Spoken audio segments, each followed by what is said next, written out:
आपकी बातों में विरोधाभास नज़र आती है। एक तरफ आप बोलते हैं कि कुछ नहीं कर सकते हैं, आपके हाथ में कुछ नहीं है। दूसरी तरफ आप बोलते हैं कि सब कुछ आप पर ही निर्भर करता है। तो वास्तव में ये 2 बात एक कैसे है?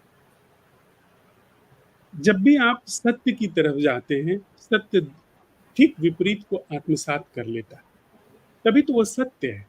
तभी सत्य को अद्वैत कहा गया है। सत्य में दो नहीं है। जहां पर आप दो देख सकते हैं, वहां पर फिर सत्य नहीं होगा। अगर सत्य है तो उसके जो सम्यक उत्तर थोड़े से दिए जा सके हैं, वो कुछ पुराने धर्मों ने दिए हैं। पुराने धर्मों ने ईश्वर के स्वरूप को विध्वंसक और रचनात्मक दोनों गढ़ा है।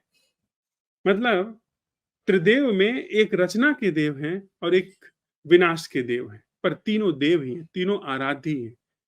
जो विनाश है उसको अलग नहीं रखा गया है। तभी तो सम्यक रूप से कोई पूजा कर सकता है या सम्यक रूप से किसी दर्शन को उपलब्ध हो सकता है। विरोधाभास सत्य का अनिवार्य गुण है।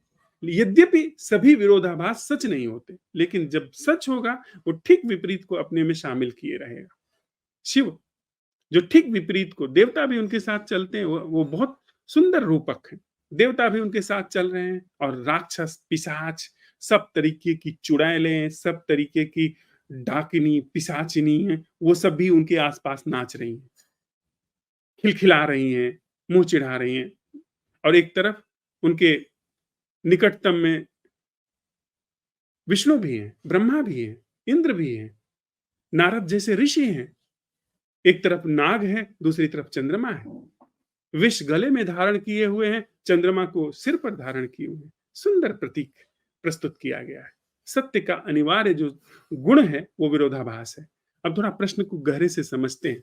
जब ये कहा जाता है कि आप ही सब कुछ के जिम्मेदार हैं, तो इसका मतलब है कि जितना भी ज्ञात का क्षेत्र है, नोन का क्षेत्र है, इसमें जो भी कुछ आप कर रहे हैं उसके लिए आप ही जिम्मेदार हैं। वो आपका ही किया धरा है। ज्ञात को अगर आप नहीं समझ रहे हैं, installation of the conditioning, programming, culturing, उसको आपने सच माना हुआ है, तो यह सच मानना आपकी ही जिम्मेदारी है। यह सच मानने का जो आपको वहम है, भ्रम है, ये आपकी ही जिम्मेदारी है। इस पूरे लिमिटेड क्षेत्र को, ज्ञात के क्षेत्र को उसकी वस्तु स्थिति में न देखना, यह आपकी गैर जिम्मेदारी है कि आपने इसको इसकी वस्तु स्थिति में नहीं देखा है। ये आपकी ही गैर जिम्मेदाराना व्यवहार से पैदा होता है। पहली बात। दूसरी बात, जब आपने यह देख लिया कि यह जो माइंड है, जो मैं कर सकता हूं, जो मेरी सामर्थ्य है, जो भी मेरी क्षमता है, वह लिमिटेड है, वह बनावटी है, वह प्रोग्राम्ड है, वो लाखों साल की ह्यूमन कॉन्शसनेस की कंडीशनिंग से पैदा हो रही है। उसके बाद फिर आप कुछ नहीं कर सकते। उसके बाद आपके अंदर ही सहज रूप से यह बात आती है कि इस तरफ अपनी लिमिट को देखना, आगे कुछ नहीं करना है। मतलब यहां पर सम्यक संकल्प से देखना कि मैं लिमिटेड हूं, दूसरी तरफ सम्यक समर्पण को दिया गया अवसर है। इसमें विरोधाभास नहीं है, इसमें दो विरोधाभासों का मिलन है। ये सारी चीजें एक वर्तुल जैसी मिलकर एक हो जाती है, न कि एक सीधी रेखा की तरह दो भागों में, दो हिस्सों में हो जाती है। तर्क हमेशा विपरीत में चलता है और अवलोकन वर्तुल बना करके एक जगह मिल जाता है।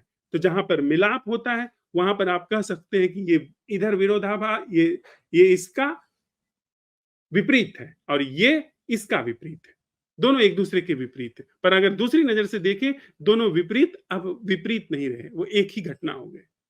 यानी सम्यक रूप से अपनी सीमा देखना, अपनी सामर्थ्य देखना, अपने को पहचानना अल्टीमेट सरेंडर है। यानी अब एक उदाहरण से समझ लें कि मैं विषादग्रस्त हूं और अब तक मैं अपने विषाद से उबरने के लिए सब उपाय करता आया हूं। फिर मुझे थोड़ी सी जब बुद्धि की प्रखरता है, थोड़ी सी प्रज्ञा मेरे अंदर प्रस्फुटित हुई है, उसमें मैंने यह समझा कि इस जो विषाद है, जिसको है, वह दोनों एक ही घटना है। मैं जितना भी कुछ अब तक किया हूँ उससे विषाद निर्मित हुआ है और अब मैं विषाद के साथ कुछ करने जा रहा हूँ तो विषाद के घाव को, विषाद के कोढ़ को और भी छील-छील करके आगे बढ़ाऊँगा। इतनी बात साफ हुई? इतनी यानी मैं जो भी कुछ विषाद के साथ करूँगा वो विषाद को और भी सघन करेगा और भी मजबूत करेगा। यह देखते ही विषाद के साथ कुछ न करना यह अंतर्दृष्टि वहां पर व्याप्त हो गई।